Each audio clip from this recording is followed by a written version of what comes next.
सबसे पहले आपको उसके बेसिक्स को समझना होगा, शरीर के बेसिक्स को समझना होगा, शरीर को तैयार करना होगा अपने अभ्यासों के लिए।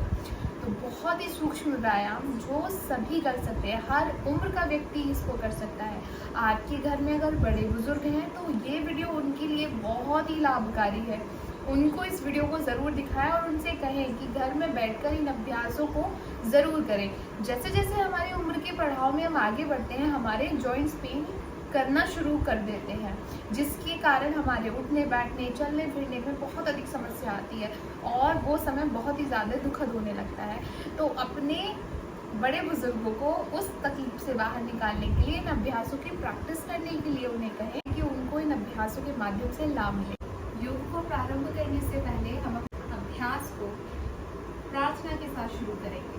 तो उसके लिए सबसे पहले अपने हाथों को ज्ञान मुद्रा में रखेंगे और कोमलता के साथ अपनी आँख को बंद करेंगे। गहरी लंबी सांस शरीर के अंदर लेकर जाएंगे और गहरी लंबी सांस पूरी शरीर के बाहर निकालेंगे। पहले कुछ सेकंड्स तक आपको अपनी श्वास पर ही फोकस करना है।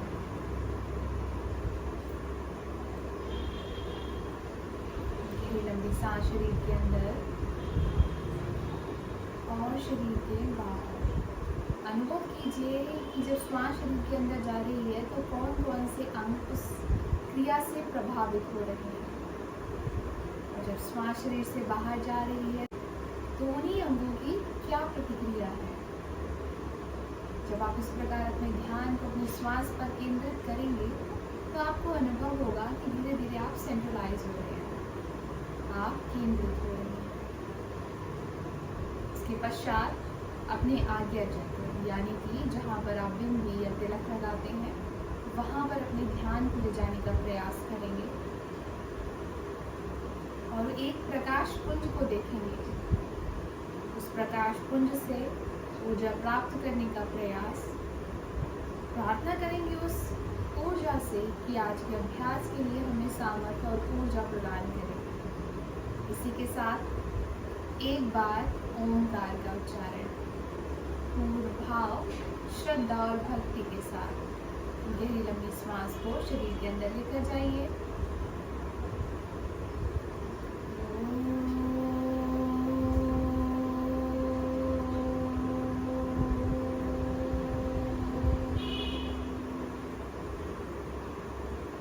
महामृत्युंजय मंत्र का उच्चारण ओम त्र्यंबकं यजामहे सुगंधिं पुष्टिवर्धनं उर्वारुकमिव बन्धनात् मृत्योर्मुक्षीयमामृतात्।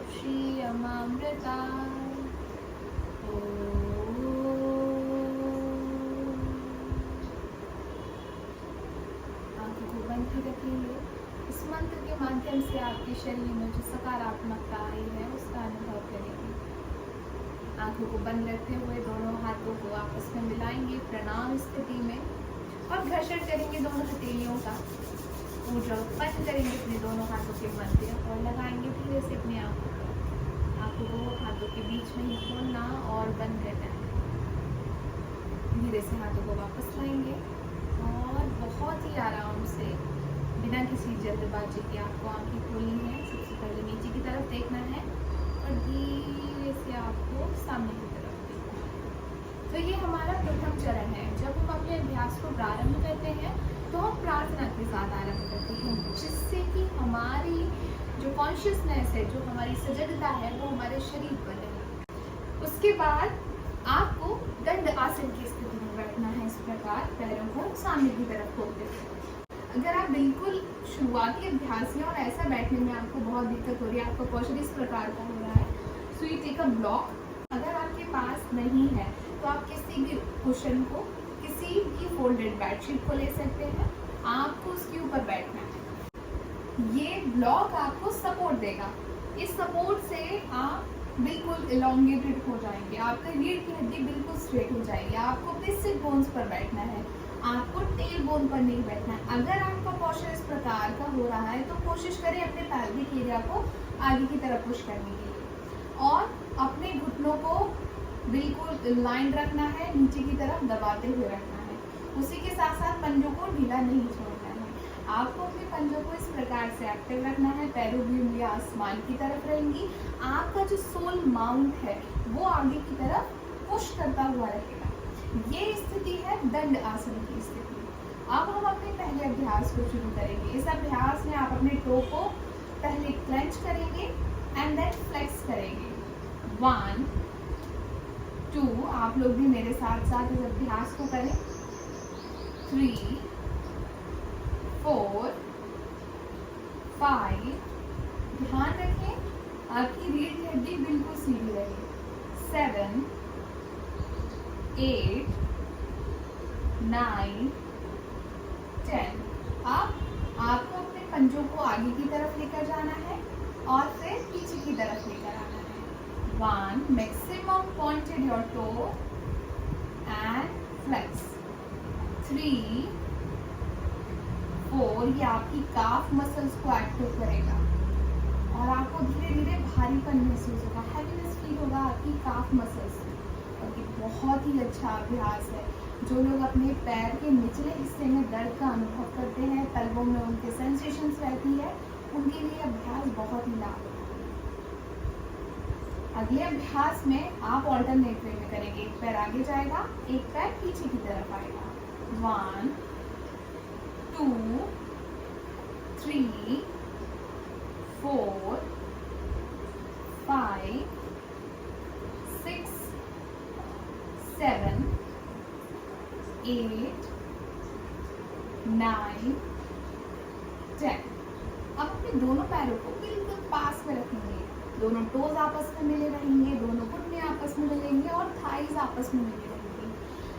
पैरों को फ्लेक्स करते हुए आपको क्लॉकवाइज डायरेक्शन में अपने पैरों को मूव करना है। ये आपका एंकल रोटेशन है। इससे आपके पैर की जो एंकल जॉइंट है उसकी मोबिलिटी इंक्रीज होगी और स्ट्रॉन्ग बनेंगी यहाँ की मसल्स। तो जब हम वॉक करते हैं या हम रनिंग करते हैं या हम जंपिंग करते हैं तो इंजरी के चांसेस बहुत कम हो जाएंगे। तो इसी प्रकार 10 बार आपको घड़ी की दिशा में और 10 बार आपको घड़ी के विपरीत दिशा में 10 time clockwise and 10 time anti clockwise move करना है। अब आप सोच रहे होंगे कि हर अभ्यास 10 बार ही क्यों? क्योंकि आप शुरुआती अभ्यासी हैं, तो आपको ये अभ्यास केवल 10 बार ही प्रारंभ करना है। फिर जैसे जैसे आप हैबिचुअल हो जाए, आपकी प्रैक्टिस इंक्रीज हो जाए, तो आप इन अभ्यासों को बढ़ा सकते हैं। आप 15 से 20, 25 और जितनी आपकी क्षमता हो आप वहाँ तक लेकर जा सकते हैं। अगर आप इस चैनल पर नए, चैनल को सब्सक्राइब कीजिए और बेल आइकन को भी प्रेस कीजिए, जिससे कि जो भी आगे आने वाली वीडियोज़ हैं उनका नोटिफिकेशन आप तक पहुँचे।